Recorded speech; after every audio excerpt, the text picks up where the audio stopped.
Chers amis du livre, chers amis des mots, chers amis de la librairie Rengar, bienvenue à ce deuxième rendez-vous que nous avons appelé les rendez-vous du lundi. Alors pour la première édition, nous avons eu le plaisir de bavarder avec Jean-Marc Collet, directeur des éditions Libration. Et comme je l'ai annoncé, on va essayer d'avoir des auteurs, des éditeurs, enfin des invités évidemment de qualité, mais qui se ruent. Et aujourd'hui, deuxième édition, nous avons le plaisir de recevoir un auteur, Nicolas Kempf. Bonjour Nicolas. Bonjour.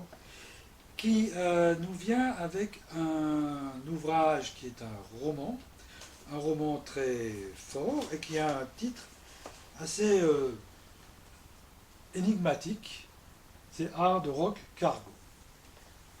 Alors Nicolas, qui es-tu? Parce que Nicolas, c'est un écrivain multifacette, c'est un couteau suisse de la littérature. Nicolas, on t'a connu éditeur, on t'a connu biographe, écrivain conseil, peut-être nègre, je ne sais pas, scénariste de BD. Donc on peut évoquer par exemple celle-ci qui est les hôpitaux universitaires de Strasbourg, qui est une des dernières. On t'a retrouvé aux éditions du Lombec, Oui. avec Envol notamment, qui parlait de Saint-Exupéry. Et puis récemment, l'histoire du Haut-Rhin et du Bas-Rhin, dans lequel tu as été aussi à la manœuvre. Et puis donc auteur de nouvelles aussi, et auteur de romans. Et ce roman, c'est le premier roman paru avec cet écrivain, cet auteur que nous découvrons aujourd'hui, Nicolas Kempf. Nicolas, peux-tu dire un petit peu ton parcours? Oui, alors, comme tu le disais, avec ces grandes étapes, j'ai commencé, déjà j'ai fait des études de lettres, hein. J'ai d'abord travaillé sur les livres des autres pendant longtemps, puis après j'ai été éditeur, j'étais secrétaire dans une maison d'édition, où je travaillais là encore sur les manuscrits, sur la préparation de copies principalement. Et on va fêter ça cette année. Ça fait 10 ans que je suis à mon compte comme conseil en écriture, rédacteur, etc. Ce sont quand même des travaux très différents. Oui, tout à fait. Alors, j'écris pour les entreprises, pour des particuliers. Ça occupe mes heures de la journée. Et puis le soir, j'écris pour moi depuis toujours. Je produis des textes personnels que j'essaie ensuite de publier. Certes, mais faire une scénarisation de BD ou écrire une nouvelle ou un roman, c'est pas du tout la même chose. Non, alors il y a des points communs, et puis chaque genre en apprend un peu plus sur les autres. Le scénario de bande dessinée est très intéressant parce qu'on se repose sur l'image. On doit toujours penser qu'un dessinateur va passer derrière, va mettre en image nos idées. D'ailleurs, c'est la question qui revient tout le temps. L'image avant le texte ou le texte avant l'image? Justement, je me dis que, vu que je suis scénariste de BD par ailleurs, peut-être que la manière d'écrire les romans fait qu'on pense un peu plus aux scènes, aux mises en scène, au cadrage, au mouvement. On est dans du cinéma. Oui, peut-être bien. Ouais. Alors le cinéma, aujourd'hui, on a du cinéma écrit, avec ce roman tout à fait étonnant, qui met en scène 3 personnages principaux. Métral, on a même oublié son prénom, Angela, son nom a été dit, puisque c'était la fille du patron de Métral, et leur fille, Kimi. Donc on va découvrir un Métral qui est une sorte de gros nounours, chauffeur routier, qui revient d'une tournée, il est fatigué, il ne songe qu'à rentrer chez lui, mais Angela le supplie de faire une livraison urgente. Il a un camion qui est déjà chargé, part sur Paris, il se fait arrêter par les gendarmes, et on trouve 262 kilos d'héroïne dans ce camion. Et le gendarme lui demande, mais vous n'avez pas les papiers pour ça, puisqu'il avait tout montré. Et donc il va se retrouver en prison et il ne dit rien parce qu'en fait il ne sait rien, il ne sait pas d'où ça vient, etc. Angela, pour le convaincre, avant qu'il ne parte, est restée un peu avec lui dans sa cabine, puisqu'ils sont un petit peu amants. Et elle lui annonce, une fois que ce pauvre Métral est en prison, ben, qu'elle est enceinte. Et donc, Métral va chercher à suivre cette naissance et à retrouver son enfant après la peine, qui va être prolongée, puisqu'il a eu des coups de poing comme il y en a souvent en prison, et il va le retrouver 16 ans après. C'est ça. Et c'est un peu ça que le livre raconte. Voilà. Mais le titre ne nous dit pas ça. On va revenir sur le titre tout à l'heure. Alors, revenons d'abord à Métral. Donc,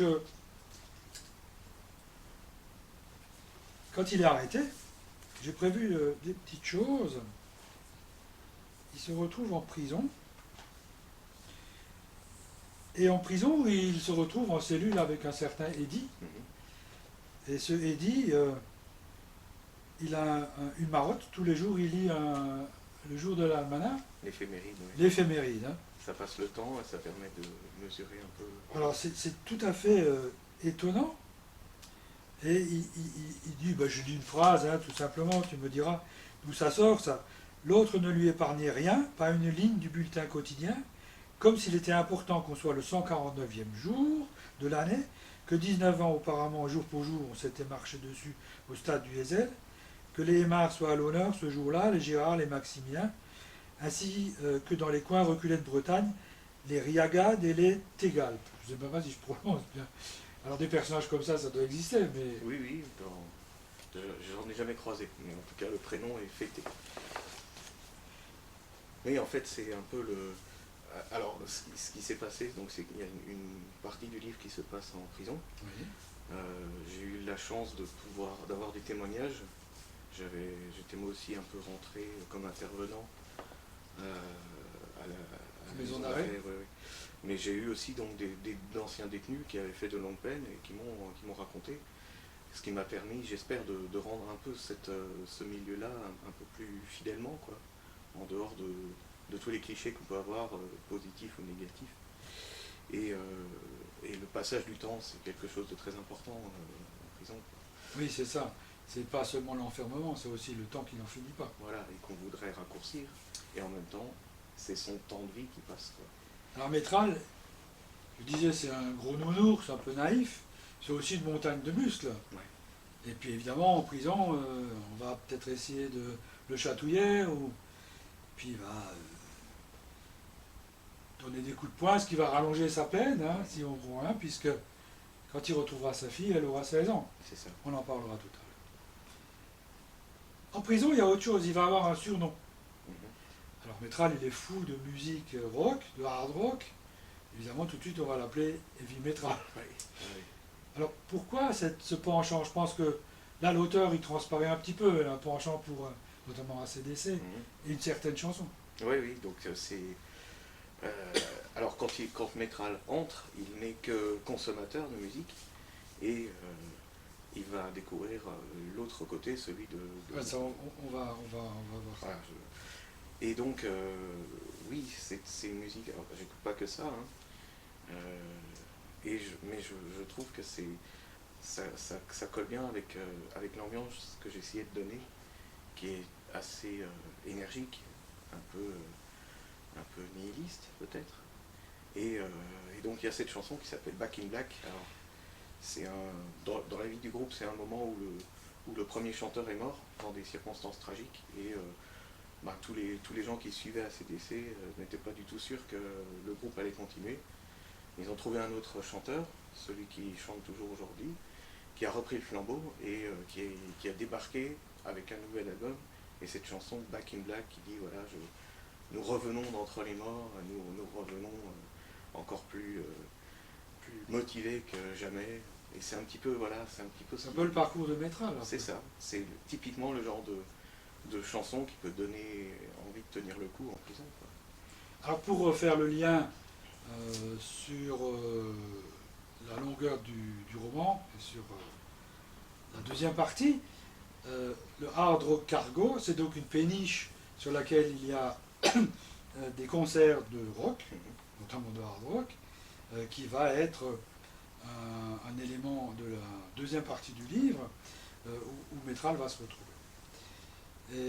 Mais Métral était consommateur, mais il va découvrir la musique, parce qu'il va s'inscrire aux cours de musique qui ont lieu en prison, et on va lui donner une basse dans les mains, et il va se passer quelque chose.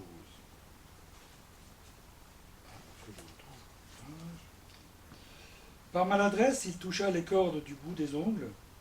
Nerveuse, impatiente de jouer, la guitare cracha des éclats de notes. Pas de bruit, non, des notes. Il prit ses appuis et pinça une première corde. Cette fois-ci, il faisait gaffe. La vibration lui entra dans la hanche, dans le ventre, pleine, grave. Il se sentit métallique. C'était du rude son de rock, mais cela l'apaisa, le rassembla. Merveilleux cette phrase. Mais en prison, il n'a qu'une obsession, c'est de savoir ce qu'il en est de cette naissance. Et un jour, Angela, avec qui il n'est pas marié, mais ils ont une relation depuis un moment, va venir avec une surprise. Et si tu veux, je te propose peut-être de lire la page 73.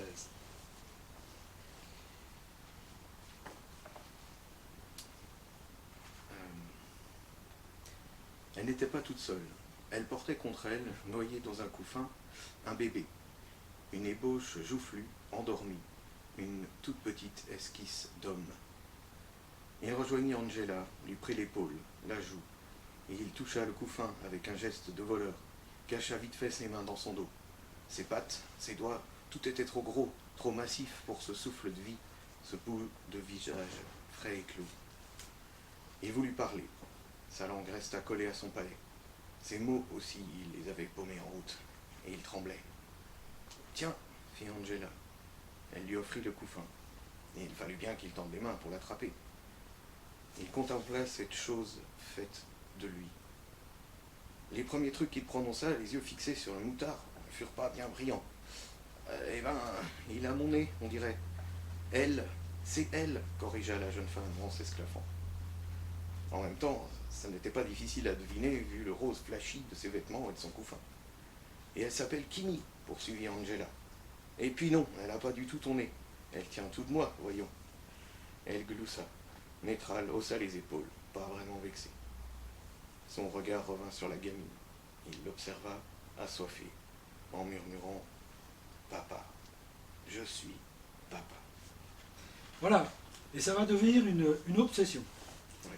Il va essayer de la joindre avec un téléphone volé, enfin bon, etc., etc. Et il va enfin sortir de prison, mais cette gamine aura 16 ans. Et il va la découvrir, alors c'est une ado, habillée gothique, qui écoute du hard rock évidemment, qui ne va plus vraiment en classe, enfin qui fait tout et n'importe quoi. Jusqu'à présent, on a eu cette narration d'une histoire qui se déroule, et tout d'un coup l'auteur, toi mon cher Nicolas, décide de changer complètement de style, complètement de genre, et de faire parler Kimi à la première personne. Et c'est page 127. Elle se planta devant deux adultes, patati, patata, une rupture dans la phrase, un saut de ligne, et puis merde, j'en ai marre, marre de faire semblant, marre de me cacher derrière le texte. Je voulais raconter toute l'histoire à la troisième personne, mais je vois bien que c'est débile. Et des métrales par-ci, des métrales par-là, et qui m'y fait ça, qui m'y fait ceci. Le genre de trip, c'est bon pour Jules César, et les mégalos dans son genre, pas pour moi. Alors oui, je l'avoue, lecteur, lectrice, c'est moi qui blablate depuis le début, moi qui m'y. Tant que je demeurerai à l'arrière-plan, truc à la troisième personne, il fonctionnait à peu près. Maintenant, je vais agir par moi-même, et ça va plus être tenable. Et là, effectivement, c'est l'explosion.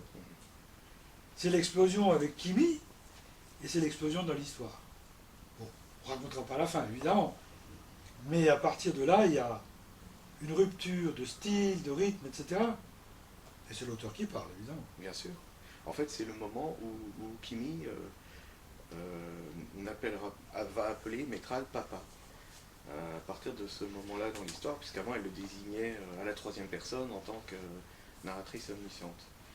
Et c'était d'ailleurs un peu intenable, puisque c'était une narration omnisciente, mais avec quand même un style assez prononcé. C'était pas du tout neutre comme manière de raconter. C'était engagé, oui, bien sûr. Donc là, on retombe un peu sur nos pattes, on a enfin l'identité de cette personne qui parle depuis le début, avec un caractère fort. Et oui, c'est vrai, ça ouvre beaucoup plus de possibilités après pour la suite, pour raconter la suite des scènes. Et ça rend les personnages beaucoup plus forts encore. Parce que Métral, il rencontre son enfant qui a 16 ans, alors qu'il n'a vu qu'un bébé. Ouais. En ce temps, il est resté en prison. Elle-même, on lui demandait d'écrire à un papa toujours absent, demandait qu'est-ce qu'il fait, qu'est-ce qu'il est, qu'est-ce que c'est son métier, avec des réponses plus ou moins précises. Et là, elle décide, et ce beau papa, il fait écho à la phrase que nous avons lue tout à l'heure, où il voit le couffin et il dit « je suis devenu papa ». C'est vrai, oui, oui. À ce moment-là, oui, une boucle est bouclée, chacun formule cette relation enfin entre fille et père. Et donc Métral sort, il n'est pas accueilli à la porte de la prison comme on le voit dans les films, mais bon, il y a quelqu'un qui vient le chercher, une employée d'Angela, parce qu'Angela, entre-temps, a investi sur des bateaux, notamment un bateau cargo, enfin une péniche transformée en lieu de concert hard rock, qui sillonne le Rhin, qui descend de Strasbourg jusqu'à Gomsheim, fait des arrêts un peu curieux. Alors juste une petite description. Le hard rock cargo taillait sa route vers le sud, environnant d'un pesant nuage de musique. La soirée battait son plein et le heavy metal tout chaud coulait de ses entrailles sur la nature environnante. Lorsque la péniche croisait d'autres bateaux, leur équipage sortait et la regardait passer en se frottant les yeux. Avec les flammes et les crânes peints sur la coque, avec son grand pavois rouge feu, elle en foutait plein les mirettes. Tout droit sortie des pensées d'un malade, elle semblait un croisement entre la nef des fous, le bateau ivre et un tableau de Jérôme Bosch. Le fou, c'est toi, de toute façon. Merci. Alors on connaît des péniches de concert, on a des bateaux-bars dans toutes les villes au bord d'un fleuve, mais celui-là a effectivement une particularité, c'est que de temps en temps il largue les amarres, et pendant toute une nuit, il remonte le Rhin plutôt vers l'amont, et il s'arrête quelque part sur les berges, dans un lieu convenu à l'avance, et puis voilà, il y a une sorte de concert improvisé qui a lieu à ces endroits-là. Pas tellement illégal, mais... Pas tellement légal non plus. Voilà, c'est dans les zones grises, quoi. J'ai cherché, j'ai mais ça n'existe pas. Non, non. Et il n'y a pas de législation contre non plus. Mais ce type de bateau, on sait qu'il y a des péniches amarrées à Strasbourg, mais bon, qui ne descendent plus, enfin qui ne remontent plus sur le Rhin, quoi. Non, elles vont plutôt vers la Loreley, et c'est pas ce genre de musique. C'est pas ce genre de bateau non plus. Ouais. Mais entre-temps, donc, Angela a investi dans ce genre de choses, et elle a trouvé une petite aisance, quoi, puisqu'elle a une belle villa à la Vanzeno. Et Métral, lui, il est cantonné sur cette péniche, où il squatte un peu la cambuse, quoi. Hein. Et sur cette péniche, il travaille, il s'occupe de l'entretien, il s'occupe du ravitaillement, etc. Mais aussi, il va découvrir des choses qui vont l'interpeller. Il va aussi avoir des moments très forts avec sa fille, où ils vont jouer à la guitare tous les deux, des moments magiques. On ne va pas pouvoir la lire là, ça va être un peu trop long. Mais il va aussi découvrir que cette gamine, elle se drogue, elle va à des endroits bizarres, elle n'est pas au lycée alors qu'elle devrait y être. Mais là, on va laisser le lecteur découvrir la fin du livre, qui, je dois dire, est assez rock'n'roll, quoi, du coup. Et voilà. La grosse révélation, est-ce qu'elle t'a surpris? Laquelle? Non, mais on peut rien dire. Oui, d'accord. Parce qu'effectivement, il y a 2 révélations sur la fin qui sont très fortes. D'accord, on dit rien. On dit rien, on laisse la surprise au lecteur, qu'on encourage de se précipiter sur cet ouvrage, qui vraiment est un roman qui sort de ce qu'on a l'habitude de voir et à découvrir. Vraiment. Merci Nicolas. Merci. Pour conclure, est-ce que tu veux nous dire 2 mots de l'association littérale dans laquelle tu es très engagé? Oui, alors, oui, c'est vrai qu'on n'en a pas parlé au début dans le portrait, mais il y a cette association donc, qui s'appelle Littéral avec une apostrophe, puisque c'est la contraction de littérature et Alsace. Et donc c'est une assoce qui regroupe des auteurs soit de la région, soit qui écrivent en rapport avec la région, et qui propose un peu d'événements, mais qui essaye aussi de monter des formations internes pour les auteurs. Oui, et puis il y a un très beau festival des folies littéraires Oui. à Célestat, et puis il y a des gens connus. Hein. Agnès Lédic fait partie de votre Oui, tout association. à fait. Oui. Et bien voilà, je crois que, à moins que tu veuilles ajouter un mot, Bah, on est arrivé un petit peu au terme de cet entretien. On peut remontrer le livre à la caméra, et vraiment, j'invite tout le monde à se précipiter, à le dévorer avec gourmandise et merci. sans modération. Et merci pour ton invitation. Merci Nicolas.